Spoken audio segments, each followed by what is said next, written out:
Hello guys, so good evening. Gagawa tayo ngayon ng napakasimpleng box. Lagyan lang natin ng glue yung plywood.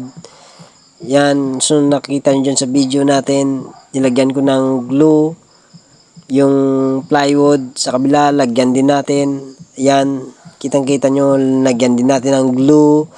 Na tingnan nyo, natatawa rin ako sa mga ginagawa ko dyan. So, nag-enjoy lang ako.